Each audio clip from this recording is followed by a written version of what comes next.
Welcome to Unboxing Women, where we expose the music and entertainment industry's dirty little secrets. Here, we uncover the truth of what is hiding behind the gossip, the glitter, and the fame. I'm Micah, and I love the color lilac, probably bordering on an obsessive amount. And I'm Dana, and I don't like the taste of coffee.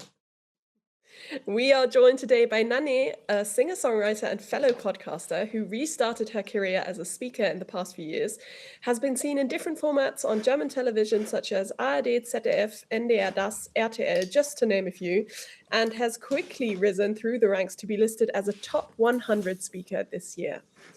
Today, we start with a quote by NANÉE herself from her recent podcast episode, and one that maybe hides the truth of how she has achieved so much in so little time. I don't have time for bullshit. Welcome, NANÉE. How are you doing today? Thank you so much for having me, and what a great quote. Please tell us about your skin condition. Yes, I was born with a skin condition called CMN, Congenital Melanocytic Nevi, and that means that my body is covered with hundreds of birthmarks, and the biggest one is covering my upper neck and back. And it's just like we know today, it's just a birthmark, more pigments than other people have. But obviously, when I was born back then, the people didn't know that, and also the doctors didn't know. And there were some wrong assumptions they had about the risk of dying of skin cancer. And so they told my parents right after my birth, don't get used to your daughter. She won't get any older than 2. Oh So my this God. this is how my life started, actually. That's crazy. Wow, that must have had that had an impact on your parents and the relationship with you.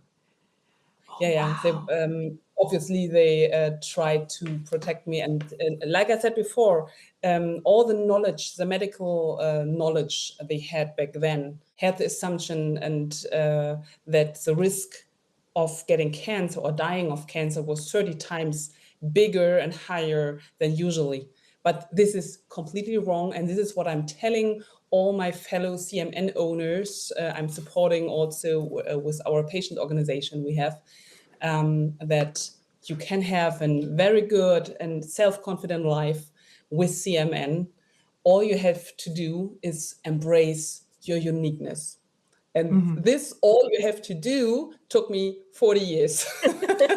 Yeah. Exactly. You know, I mean, since I met you, was it like in 2021 or 2022 at Reeperbahn?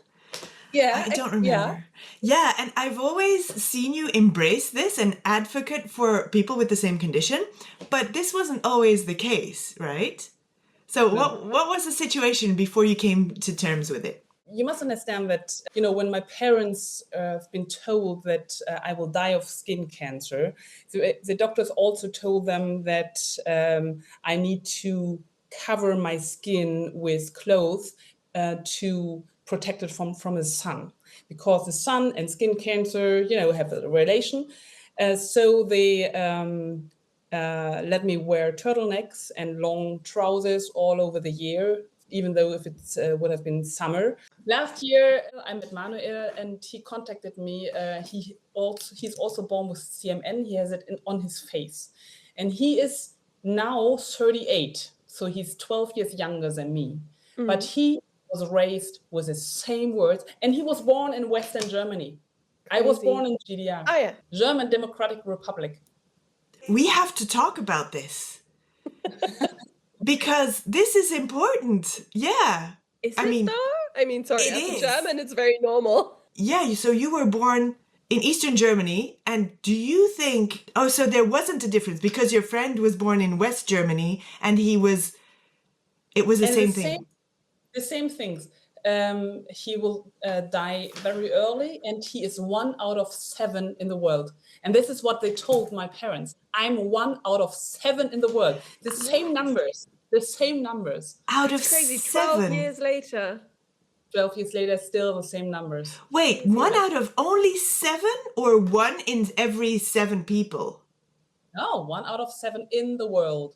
And nowadays, we know that 1 out of 20, that one baby from 20,000 is born with CMN. Yeah. So not as big as I have it. This is 1 out of 100,000. So it's even rarer, Yeah. more rare.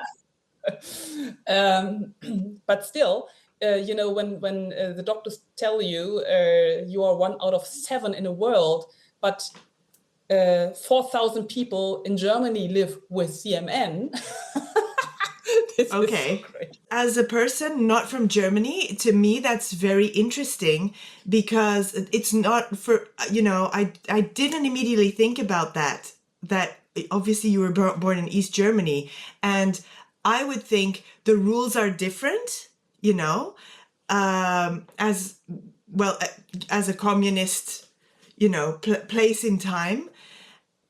But now you're saying that this other person who's 12 years younger than you, born in West Germany, was told exactly the same thing. I just find that very interesting. Yeah. I mean, they were communists. They weren't bad doctors. It's No, but can no, you I understand the interests? the Yeah. interest, but at the same time, for us, it's just like, well, we're the same people, just split into half by other countries, and Yeah. then one half or a third or whatever it was, just kind of, went communist. And for me, when my parents raised me, I really had a very good childhood, even though I had to go to the doctors every 6 months, and every 6 months they cut something out, and they more than 60 It's crazy. operations and stuff. What? But back then, like we said, we didn't have anything.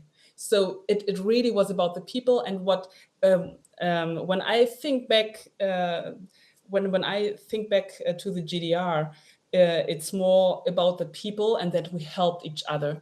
Back then, we had there was a novel from I think Russian author Arkady Gaidar, and it's called Timur und sein Trupp. Timur und sein Trupp, it's kind of a couple of kids helping others. And so they found themselves to help other people, to help elder people, to get their groceries done and stuff like that. And back then, we collected, for instance, recyclables, paper, glass, and not plastics. We didn't have plastics, obviously. But and we went from door to door and collected recyclables from our neighbors. And then we brought it to the collection stations. And there was a kind of a competition where who's collecting more and stuff like that. And so it was kind of much more, we were much more together. And we were helping each other.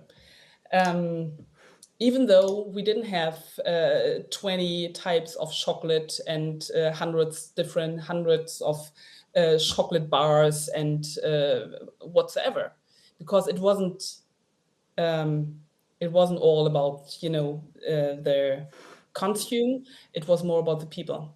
And I'm not saying that the things what the regime did were good. I'm just talking out of the eyes when I was a child, and the wall came down when I was 13, and it was the best whatever could have happened to me, because I was able to then go to the gymnasium. Yeah. Gymnasium, and to do my university entrance exam, which I probably wouldn't have done if the wall wouldn't have come down. Yeah. So for me as a child, the living was very how to say, sheltered. Yeah. Okay. Yeah. Well, that's good. It's very interesting. Yeah, to know that And even despite what was happening to you with the condition that that you feel that you had a nice childhood, I think that's really, I don't want to say poetic, but I'm just very happy that you feel that way, you know? Even though you were like, oh, and hiding and this and that, but you still, you know, you're still running around and being a kid, you know, in a turtleneck though. Exactly, yeah.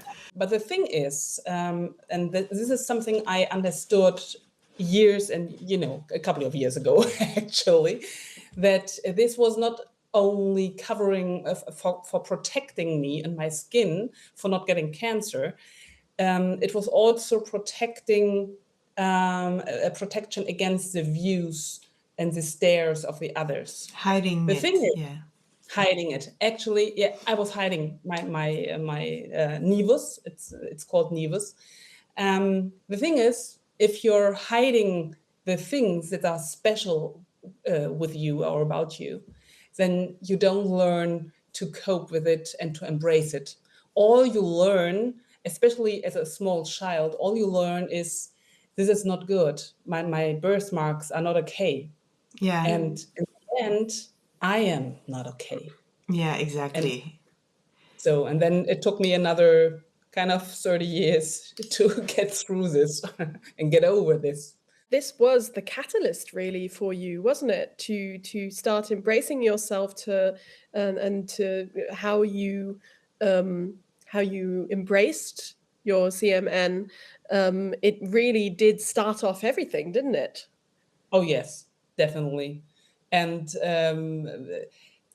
actually, it really started when I had a time. I spent half a year in San Francisco, where I had the internship of my studies of my university time, and I was invited to a garden party, and there was I came there, and there was a big whirlpool, and people were taking a bath and having a cocktail and having a good time, and then they shouted out, "Hey, NANÉE, come on in! It's beautiful."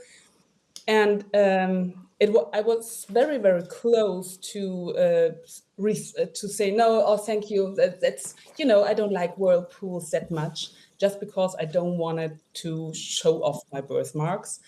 But then I said, hey, for heaven's sake, I'm once in my lifetime, I'm in San Francisco.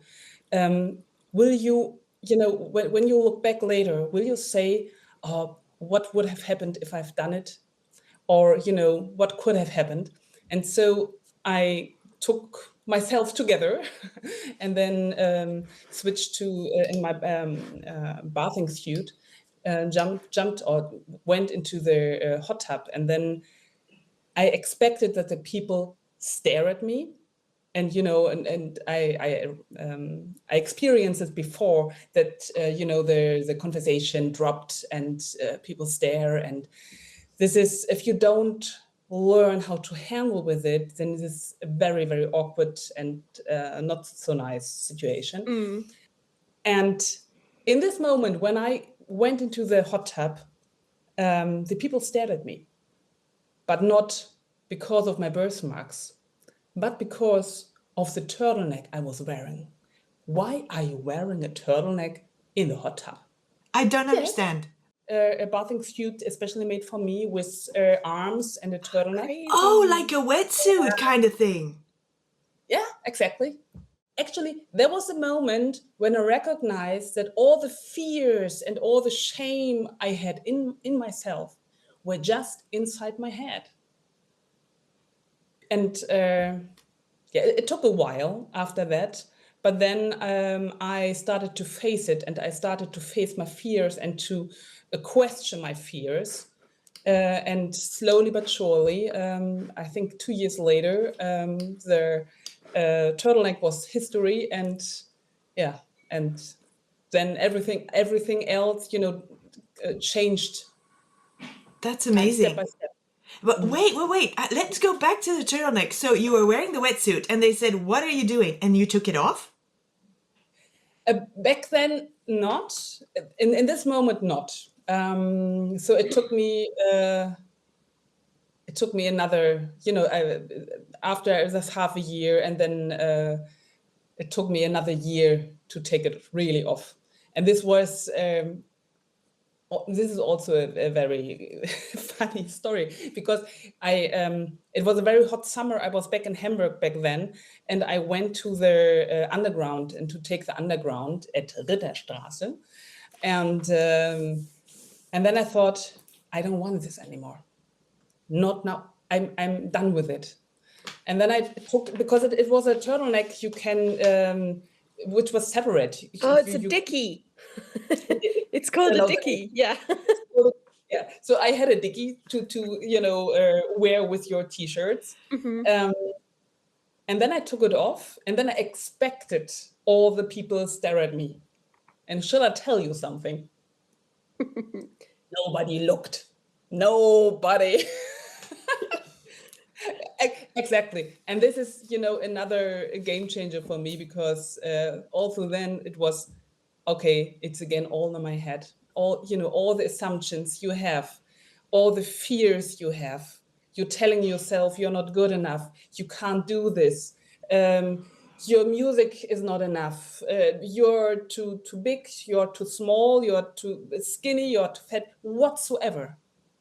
It's the words you probably have learned back then in the past from someone who's telling you this, and then you've learned it by heart, and then you're living your life with this. And the cool thing is what happens when you don't follow these words anymore, and this releases such an energy. And I can all listeners invite by heart to try to not follow unquestioningly your old sayings you have in your head, but just try to do something new. I mean, this is not easy. You were literally, this was pumped into you as a child. Like, wear turtlenecks, hide it. Also, not only the fear of people staring, but obviously the fear of getting ill, So I think it's twofold. There must have been, yes, a lot of fear. Also, your parents being taught this by the doctors and, bringing that onto you. I mean, yeah, I really, really applaud you for having that aha moment and going for it. What changed after that? I don't know if you know about the law of attraction, and the law of the universe is kind of, when you have the feeling that something is wrong with you, and this is how I lived my whole life, or most of my life, that I'm not okay with my CMN, and then your body language is you bow your shoulders, and you don't straighten up. And so you're transporting a completely different energy and people look at you and see, oh yeah, what's wrong with her?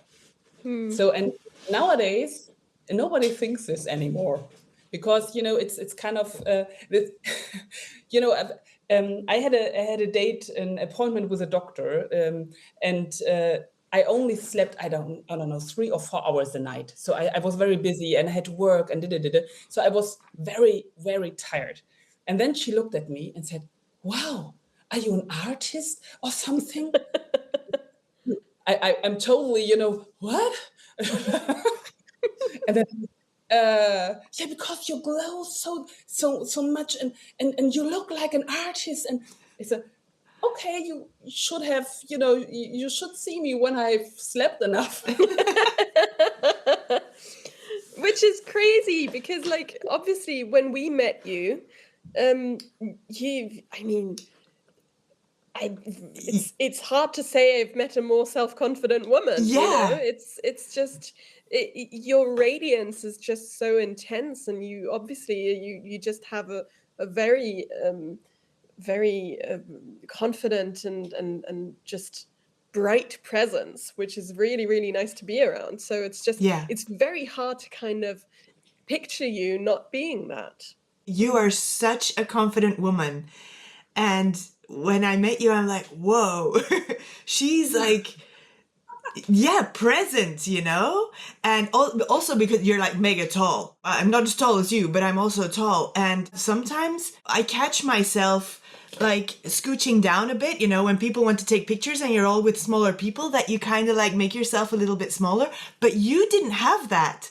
And I looked at you, I'm like, I need to, Anymore. well, when I met you, you didn't have that. And I was immediately like, I need to do that more. I need to stand up more and not care how tiny other people are, you know? So I love that. Talk on eye level has nothing to do with a height, how tall you are. To talk on eye level, and you know, I had one of my boyfriends was smaller. I had a boyfriend who was taller, and you know, it doesn't matter if you meet people talking to you, and it's, you know, it's coming from the inside. So when we manage that, also the belief that, you know, we're too tall, we have to be in a certain way. If we let go of it, that's so freeing. Yeah, it is. But I definitely, I remember, you know, when I came back, and I think it was kind of the same time when I left out, or took off my turtleneck. And I'm 185 meters, and I used to bow my shoulders, and you know, like you said, try to make myself smaller. And then I said, no, this time is over. I'm you know, and I had stomach ache, because the muscles in around my stomach were shortened over the time, because I was kind of yeah. And this was kind of not exhausting, no, not painful in this, but you know, like you had, Achy. I recognized it, that that doesn't feel good, but obviously, you know, it went away Wow. over the time. Yeah, It's such you know, nobody would recognize it anymore. I mean, I'm not a super tall person. I am average for the German woman. I say this to my boyfriend all the time. He says I'm small, um, but I'm not going to say anything. I know, for you I'm small. But I remember I was at a party. I don't know. I was probably like 19 or 20. I was at a party, and I remember this picture because I didn't think I was making that posture, but the girls I was photographing with, they were all smaller than me, because I am above average. But I've got a complex. No, but basically, Where I was actually, this? I was on the side. Well, they're German people, so just small German girls. Anyway, But Germans should be big, no? Are they not tall? all of them. Ah, yes. So anyway, I remember I have the image of this picture in my mind vividly, because I just remember seeing that picture and being like, why are you doing that? Why are you like slumping over You see? to kind of what is going on? You know, Yeah. and it's so it's not it is kind of a more experience that you have when you're taller, but you know, it happens just generally if you're taller than the people you're just taking pictures with. It is. So it is crazy, because I remember thinking that because my brother is super tall and he used to kind of do that for pictures. So I was aware of the problem, but I never thought I was part of that, because I'm not tall enough. But Yeah, you do it. so I saw that. By, And you do just it do it. without, yeah, you do it without thinking. And people who don't do that, like you, NANÉE, it's just, there's just this mindset. There's something which I really look up to. Yeah, it's like Literally. standing out.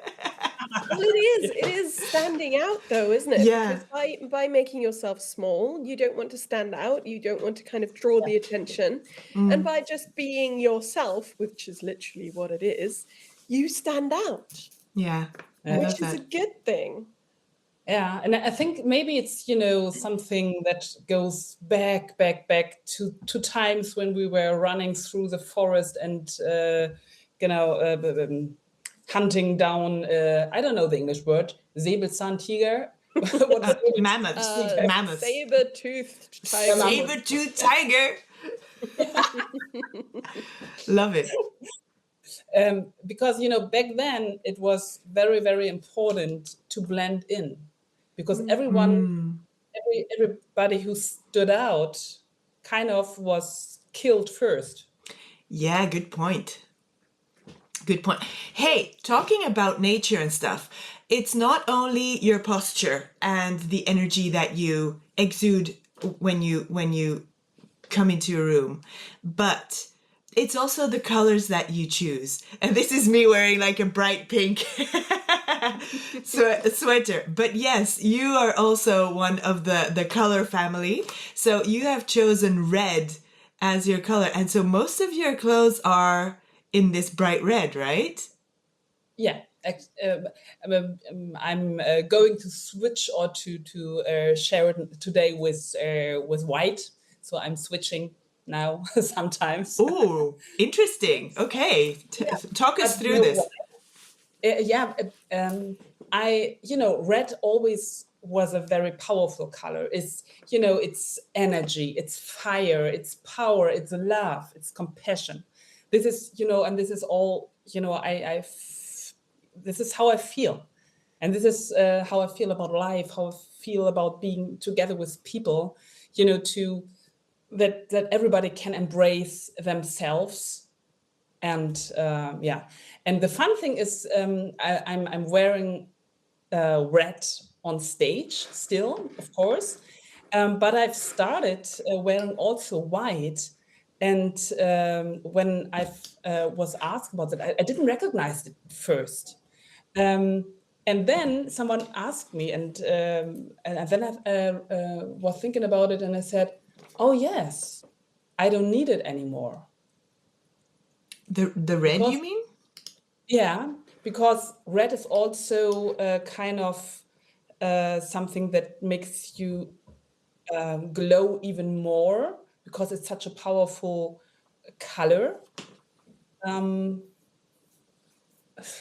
I don't want to show off yet now, but even though if I'm wearing white, I'm glowing. I don't need a color to emphasize my power or my visibility. It's not showing off. It's true. It's true. Yeah. And I like that, just that you realize that, that I think that's amazing. You're very self-aware, and that's really good. Yeah.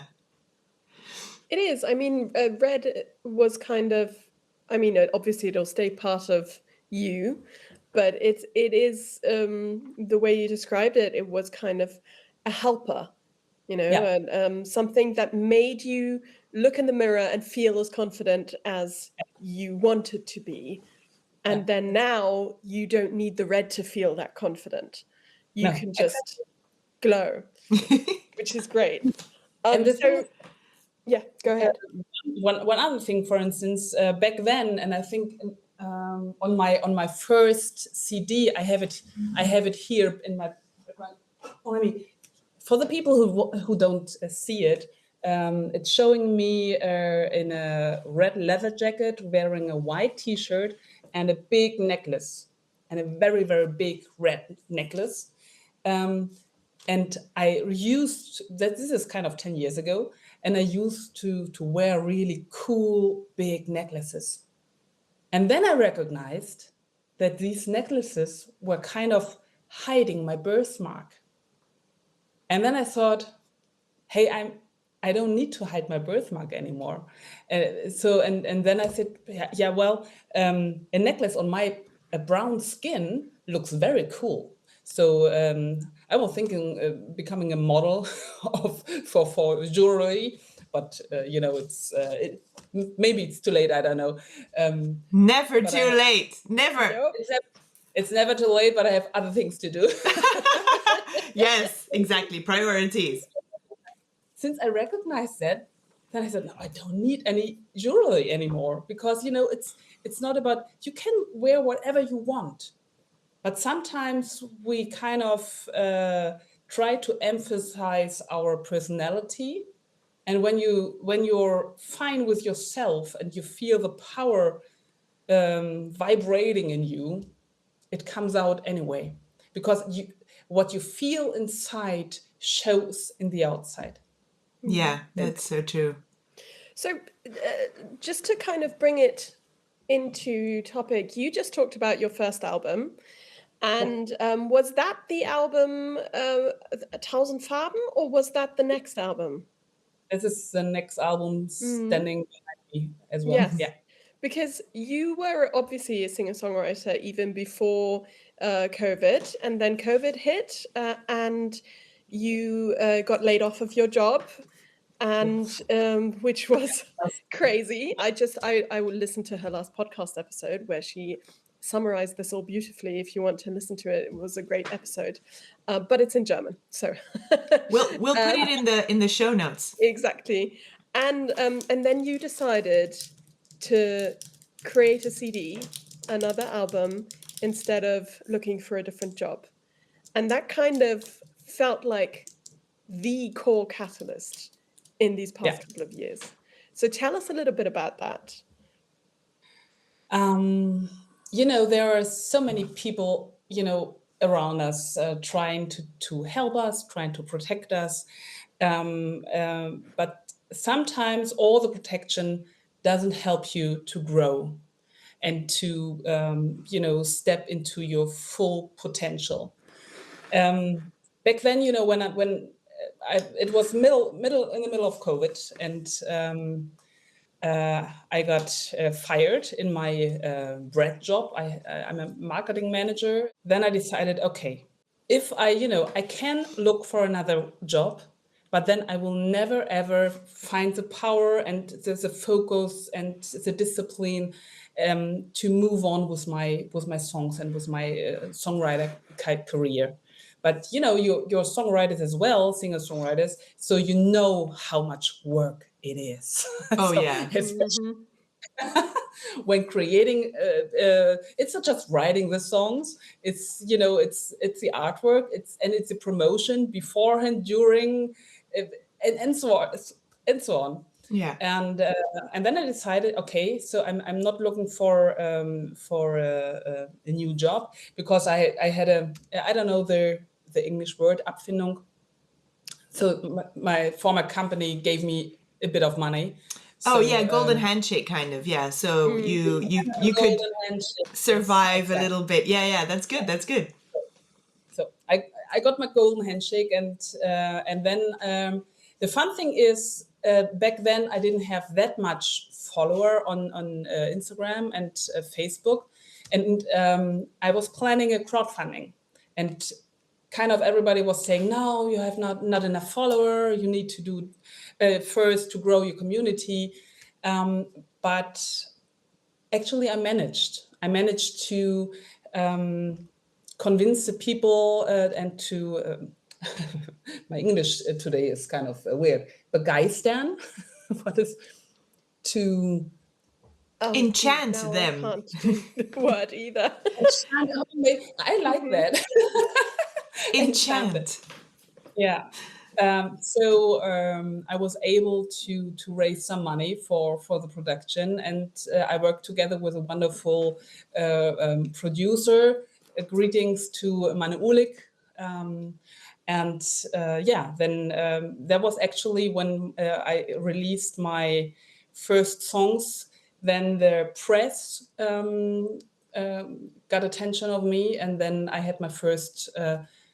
it was not the first press release, but the first press release in a big newspaper, actually. And then it's kind of, it started off kind of. It rolled. Yes, that's great. And so you've been on a couple of shows on German television, but there were a couple of reality shows as well? I applied to a show for brave women. A friend of mine, she tipped me off that there is a show, a television for brave women, and she said, "Hey, you with your story and with your new CD, you're a perfect fit." And then I applied for it, and then I got a call. And the fun thing is, I was sitting in the waiting room of a doctor, a women's doctor, gynecologist, and then the phone rang, and it was really deep down in my backpack. And I said, and it rang, and I and oh my God, I'm so sorry. And then they said, no, we would like to invite you to be part of Shopping Queen, but the female empowerment series. So they had Shopping Queen. Okay. yeah. Yeah. And I was so close to say, no, thank you. It's not, to judge people because of how they look like. Is exactly the opposite. I'm an ambassador in. So, Yeah. but then I said, oh, wait, it's a female empowerment show. And you can show in German television that no matter how you look like, how tall you are, what condition you were born with, you can have a beautiful life, you can be self-confident. And so I said, yes. And we did the show together with, we were 5 women, and one of the ladies had lipödem, and the other was tall like me, and the other one was a little bit more women, like you, and so on. And it was a really, really cool show. And we all had the same mindset, and we tried to communicate our message. Wait. Even though it was What did you do on the show? So you go shopping for clothes, or what is that? yeah, you go shopping for clothes. Right. And So I'll just give a short rundown. Shopping Queen is a show where usually it's 5 people. Every person gets 1 day where they have a certain amount of hours and a set budget, which they get given the money to go shopping for an outfit. And then I think there's a different theme every time. Or is it the same? No, it's the same theme, yeah. And then you basically have that time and that money to get your outfit, to get your hair done if you want to, to get everything done. And then you go down the runway and the others judge you, basically. Okay, so they judge your outfit. Okay. Based on whether you hit the theme or not. Oh, okay. It kind of sounds like what not to wear, but a little bit different. Oh, I haven't seen that. Weird. Oh, okay. Maybe it's That's the like German version. a BBC thing. The fun thing is that I became last because I bought a red dress. I remember that. Of course you did. Obviously. And what was wrong with the red dress? Yeah, because I should have tried something different, something more brave. More brave than a red dress? I was going to say. That's like really brave. Yeah, How? well. Oh, well, anyway, you were on television, and I'm sure that did help. And my song, I have a song, it's called Geh deinen Weg, Go Your Own Way.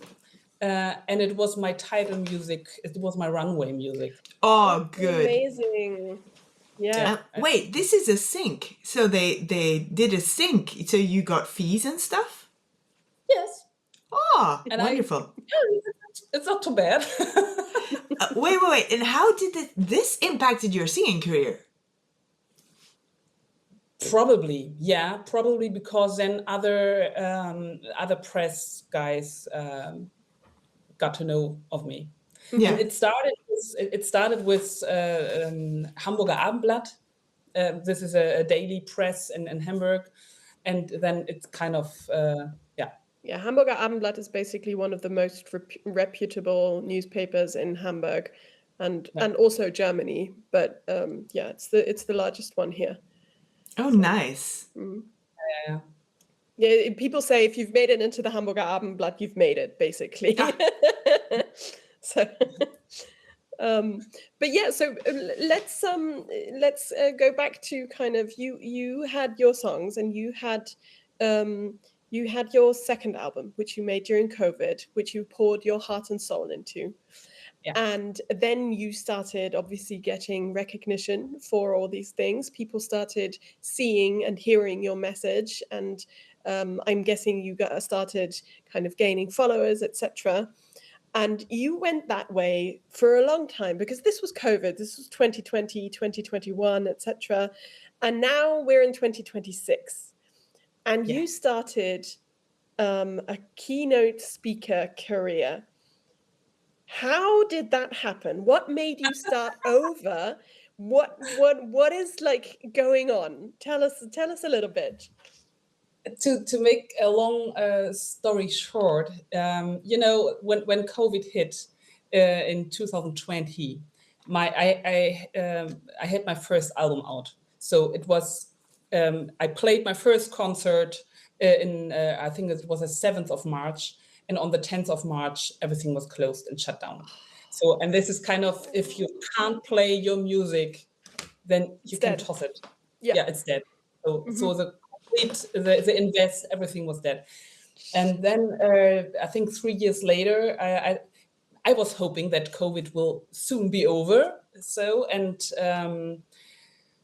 actually I also needed, I had so many music inside my head and inside my heart, and it needed to come out. So this took place, and then I recognized, when I was still a newcomer, and during COVID, your possibilities to play concerts were very limited. I had some cool concerts out in the open, so to say, which were sponsored by the government, but you just can't live from it. This is. No. And then I got asked to tell something about my story and about my way from hiding behind turtlenecks till the moment when I'm back on stage in color red and playing my own music. And that was the first time I held a speech. And the next year they wanted to have me again. So the first thing was 2021, and the second time they said, "Oh, can you come again?" And then I said, "Okay, I still have no chance to play my music, but actually my music of my album 1000 Farben, 1000 Colors is autobiographic. So it's kind of my story in music." And it's empowering, and it shows you that that we often set our limits ourselves, and if when we manage to come over it, then we can reach everything we want. And so I combined my speech with my music. And there was a very remarkable moment, because when I started the first song, I looked to the left and there was a woman crying. I looked to the right and there was another woman crying. I looked in the middle and there was a guy crying. And then kind of it hit me, and it's kind of, I don't know if you have tried to cry and to sing. Yeah, It I doesn't have. work. No, it doesn't. It doesn't. It doesn't work. So I looked onto the ceiling and caught myself. And there I recognized that I have something and that the combination of music and with my speaking really touches the people and in their heart. And even though my story is very special, you still can get moments and some points for yourself where you can question yourself and see, okay, what can I do differently? What I've done in the past, and what doesn't fit me anymore. So I think, yeah, like you're saying, your story is very specific because of the condition, but I do think that a lot of people can find themselves in it, see themselves in that same struggle and challenge.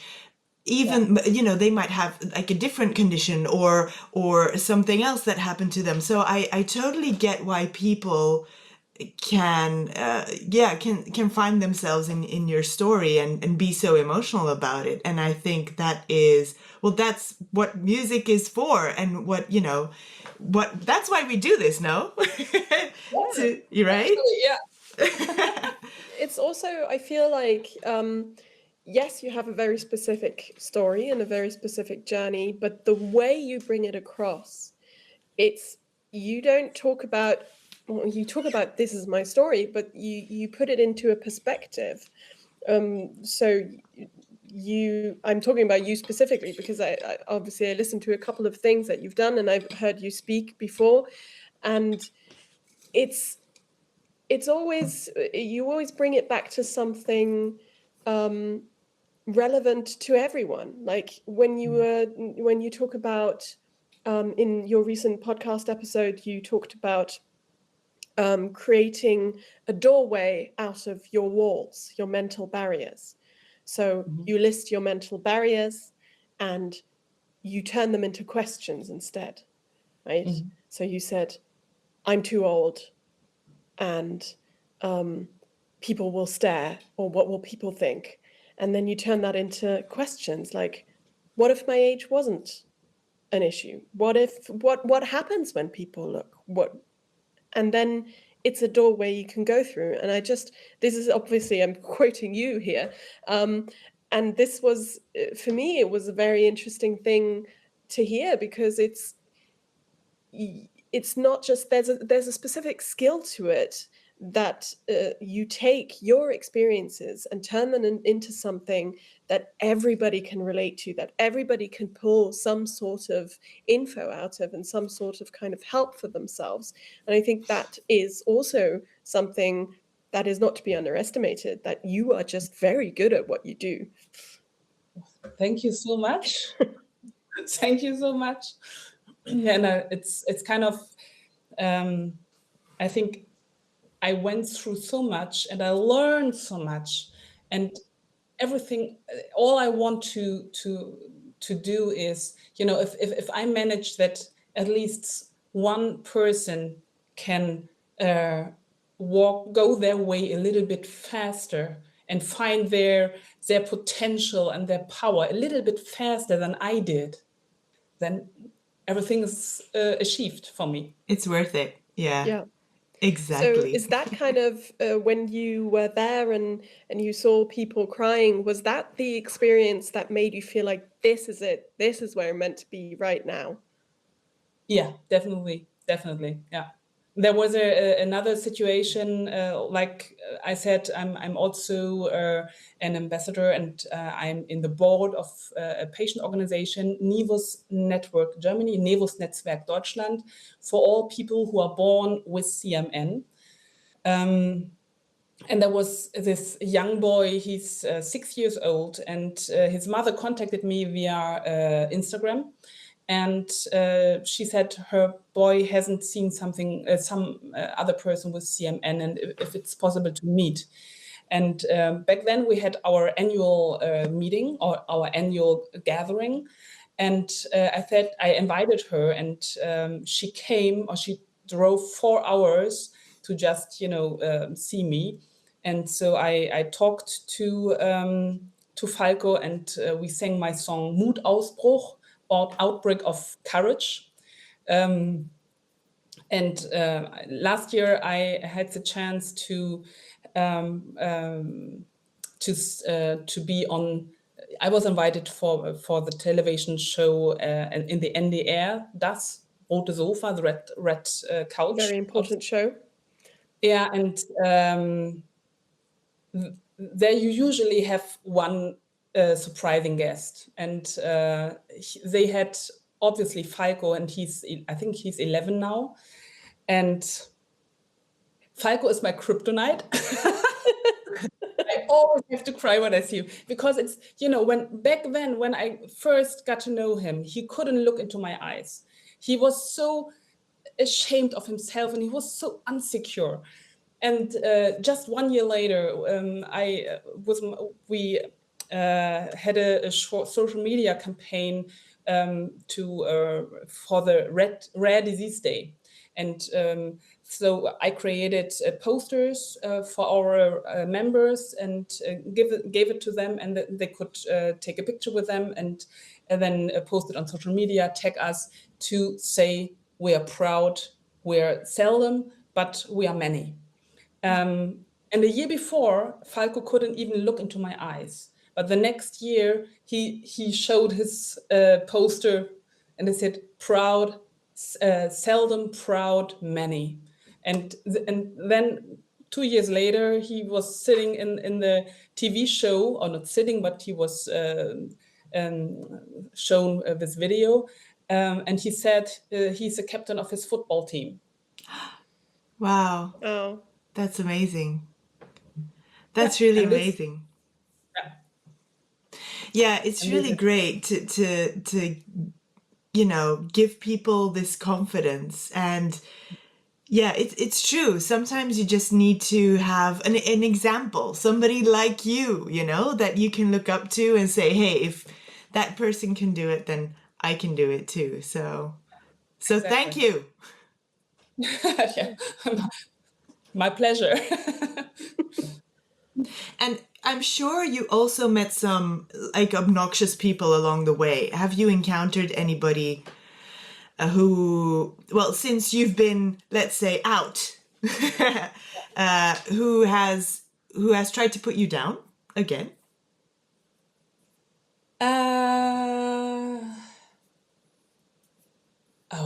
I can't remember.